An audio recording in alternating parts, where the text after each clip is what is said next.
The southeastern Mediterranean Sea is storied in legends.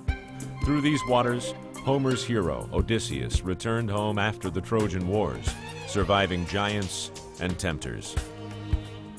They have been home to kings and emperors, pirates and marauders. Romans, Venetians, Turks, Greeks, and Germans have all fought over these islands, wanting to control their strategic position, their beauty, their art, and their history. Today, these precious islands are peaceful, and travelers can enjoy the wonders that conquerors have fought for. The wonders of Crete.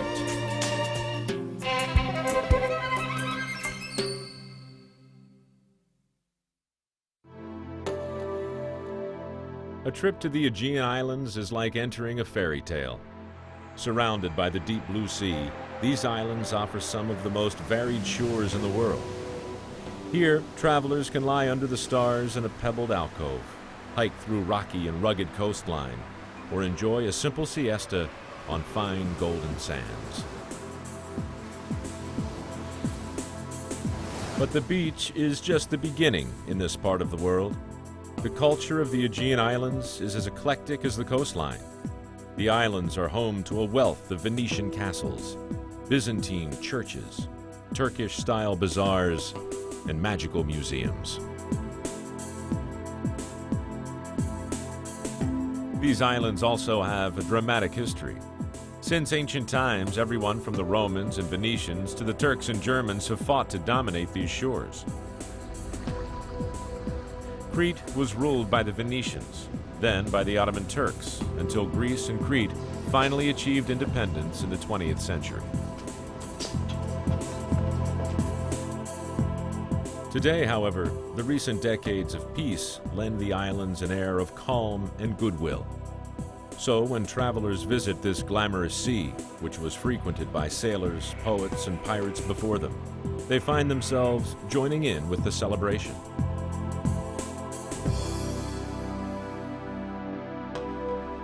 Crete is an island in the eastern Mediterranean Sea, south of mainland Greece. It's the largest land in the area. Most travelers arrive at the administrative capital of Heraklion on the north shore.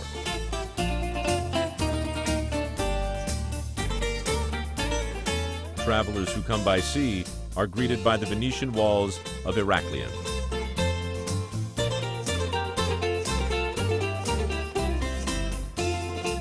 Built between 1462 and 1562, and up to 50 feet thick in parts, these walls are a testament to local fear of the Turks.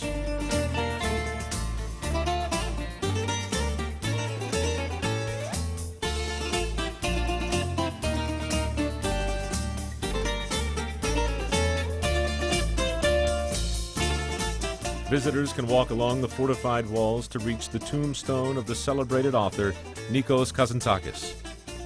Kazantzakis is best known for writing Zorba the Greek. His dramatic gravestone reads, "I believe in nothing.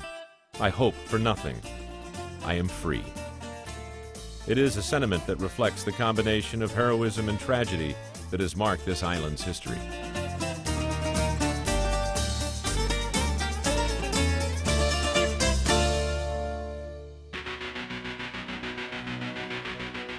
Knossos, the largest of the Minoan palaces, lies just outside Heraklion. Not more than a century ago, no one believed that Knossos actually existed. It was believed to be simply a myth. The story went that the palace was inhabited by King Minos and his wife Pasiphae. When Pasiphae gave birth to the Minotaur, a creature who was half bull, half man, he was what you might call a difficult child. To stop him from doing too much damage, King Minos employed the services of Daedalus, a clever craftsman who built a maze to keep the toddler occupied. At the beginning of the 20th century, however, part of the myth was proven true. In 1900, British archaeologist Sir Arthur Evans found the ruins of a palace at Knossos. Evans spent 35 years and $1 million recreating the palace in all its glory.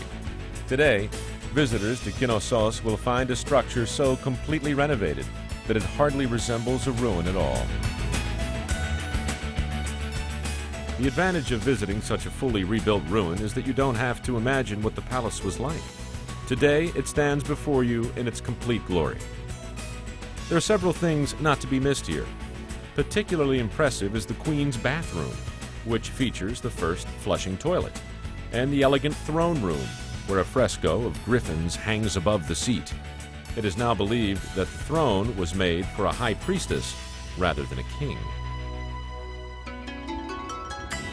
Less than 30 miles to the east of Knossos, the road climbs up almost 3,000 feet to the plateau of Lasithi. The high plain is a paradise of apple, pear, and almond trees. The most striking sight, though, are its 7,000 windmills. With their slender towers built of metal and dressed in white canvas sails, they are an otherworldly vision.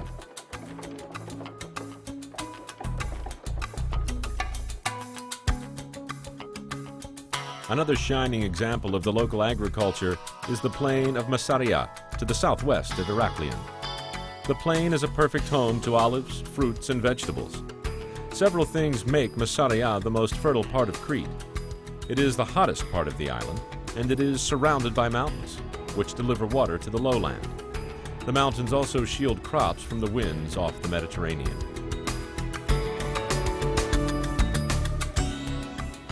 The ancient city of Gortys lies just 30 miles to the south of Heraklion.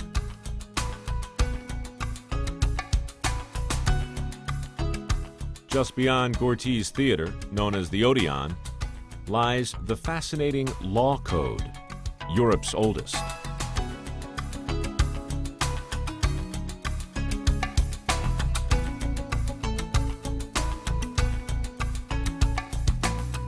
The code contains 600 lines of law on marriage, divorce, adoption, assault, rape, and the status of slaves. The inscriptions portray a society of slaves, serfs, and citizens. All of them had radically different rights. For example, to convict a free man of a crime required 5 witnesses, but to convict a slave, prosecutors needed only 1.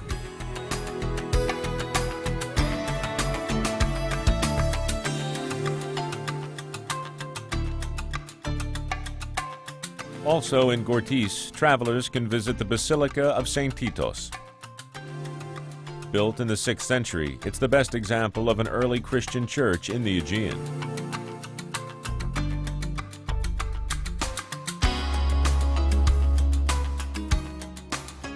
A short drive further west brings travelers to the Siluritis Mountains, located in central Crete. This range is home to the highest peak on the island, Mount Ethi. It stands more than 8,000 feet tall.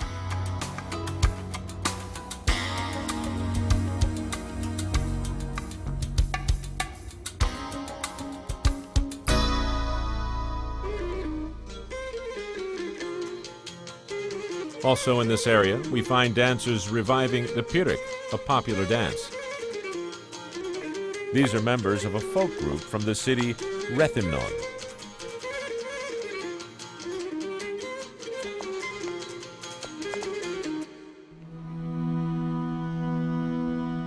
The monastery of Arkadi lies in the foothills of the Siluritis Mountains.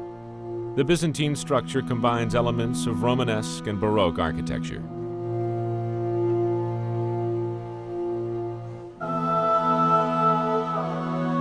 Arkadi is the site of one of the most tragic events in the island's history. In 1866, rather than surrender to the Turks, 1,000 Cretans used a store of gunpowder in the monastery to blow themselves up. It was a decision that embodies the national creed of freedom or death.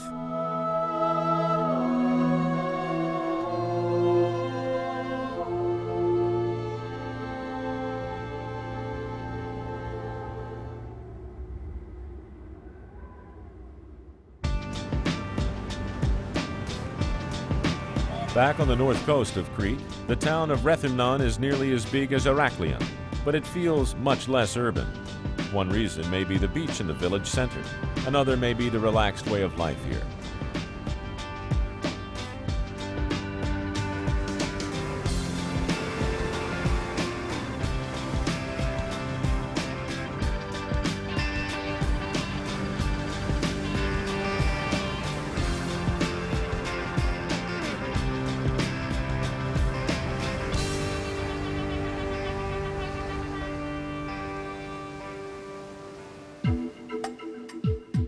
On the northern coast of the west end of Crete lies the port city of Hania. It's Crete's least visited city, but the waterfront is lined with cafes and merchants selling their wares. This is a great spot to take a break. Here, travelers may simply explore the charming Venetian streets that wind through the old city. There's a beach on the western side of the city.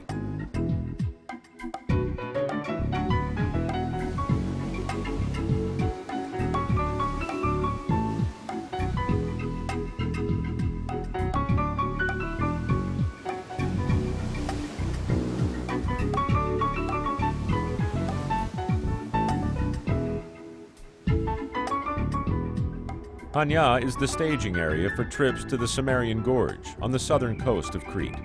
It's the longest gorge in Europe, and it is certainly among its most beautiful. Travelers with time should hike down through the gorge. It's spectacular. The hike starts on a steep path known as the Wooden Staircase, which is lined with pine trees and wildflowers. While hikers should bring something to snack on, don't worry about drinks. There are plenty of safe, natural springs to quench your thirst along the way. Some say the best part of the trek is the end. The gorge becomes so narrow you can nearly touch both sides. The walls reach an astounding 1,000 feet into the sky. Gorges like the Cimmerian end at the sea and run into beaches such as this beauty at Preveli. The date palm grove here has been the subject of some speculation. Legend has it that foreigners spit out the date seeds which took root here and then grew into the grove. Careful investigation has proven this to be no more than a myth, however. Palms and dates of this type only exist on Crete.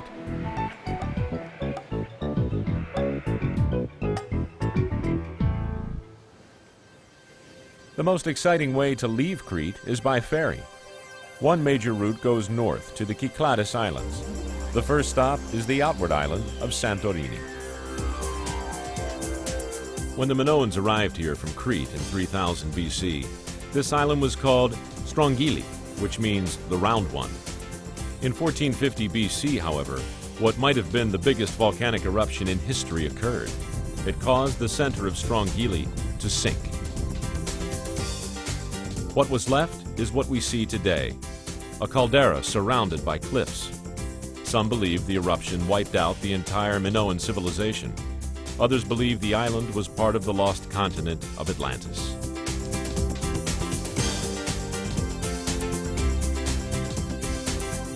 Ever since, Santorini, which got its new name in the 13th century in honor of the island's patron saint, Irene, has been considered one of the most dramatic geological sites in the world. Thousands make a pilgrimage to this island each year to view the sunken crater, and many stay to sunbathe on the island's beaches with their uniquely dark and uniquely hot sand.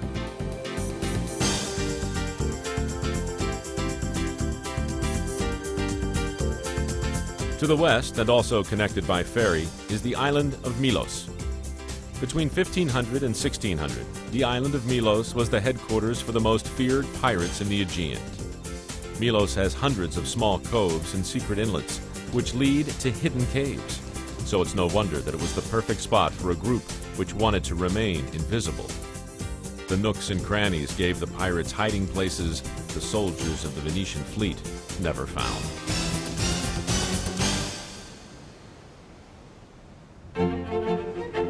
Milos is also known for the legendary Greek sculptures that were found here. The Poseidon, now located in the Archaeological Museum of Athens, originated here. So did the Venus de Milo, the classic portrait of Aphrodite, which is now on display in the Louvre.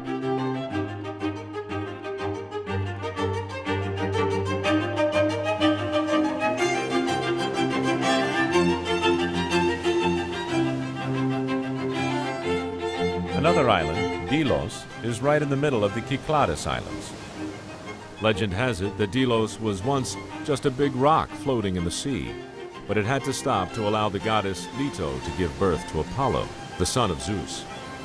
It is said that Leto gave birth on Sacred Lake as she clutched a palm tree.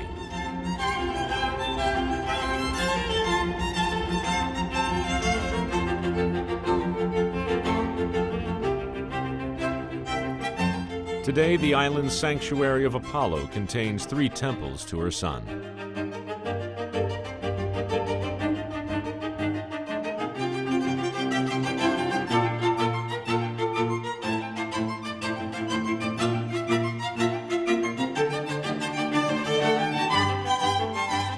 The Terrace of the Lions still guards the sacred site. While there were originally 9 marble lions, some have disappeared. One can be found in a museum in Venice.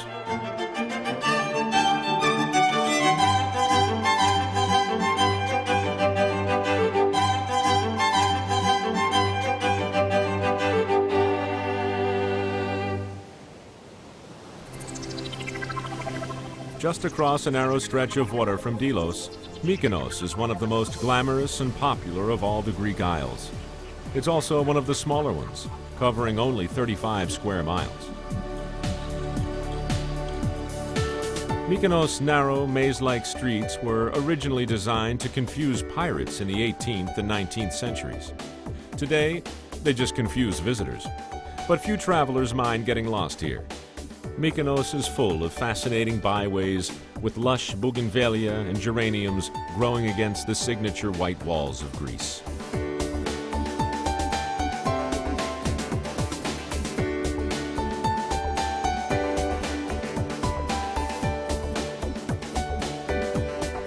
This lively quarter of the main town is known as Little Venice and is famous for its cafe society.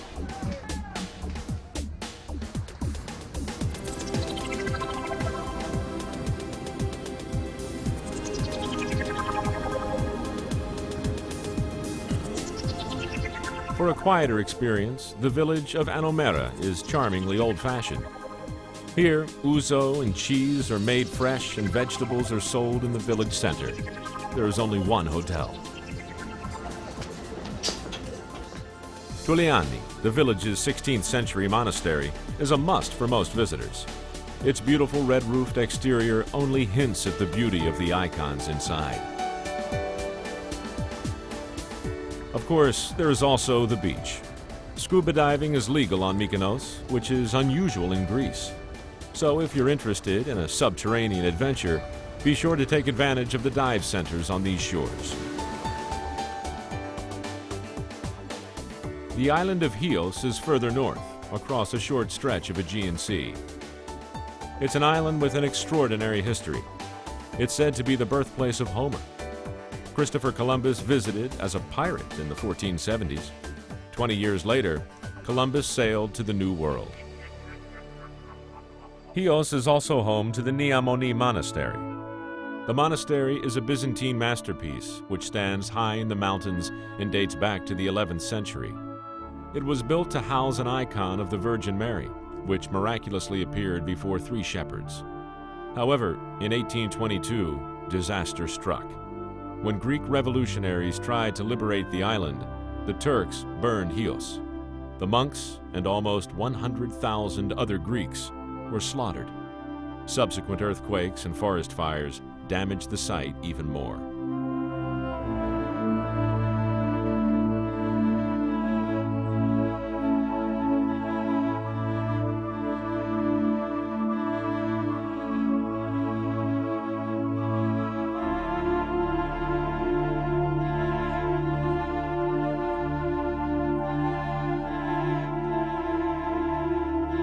Today, though, much of Neamoni's beauty has been restored, and its golden mosaics gleam once again.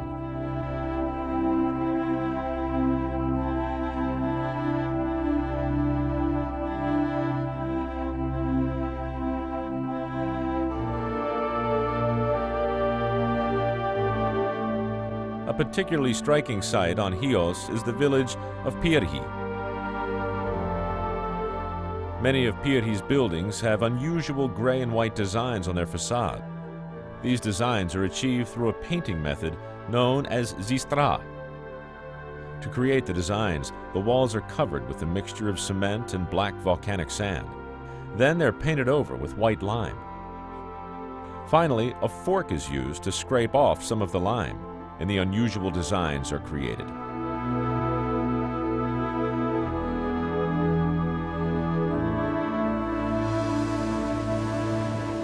Further north, the island of Lesvos lies almost along the Turkish coast.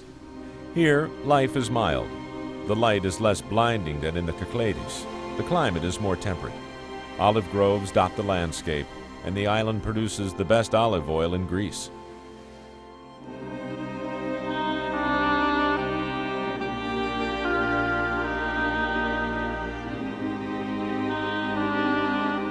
Lesvos is perhaps best known for being the birthplace of Sappho, the lyric poet. Born in 630 BC, Sappho is today acknowledged as one of the most important poets of ancient Greece. She is best known for her writings about love. Sappho committed suicide because her heart was broken by love.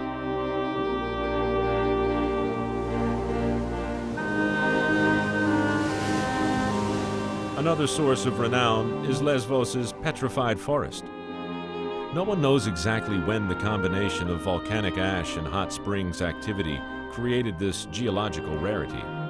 It was at least 500,000 years ago, but it could have been as long as 20 million years ago.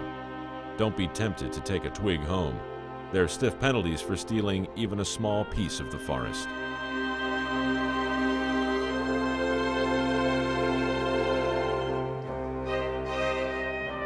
In the end, perhaps the best description of the Aegean island experience comes from a native. Nikos Kazantzakis wrote of his home in Crete, "Its mystery is extremely deep.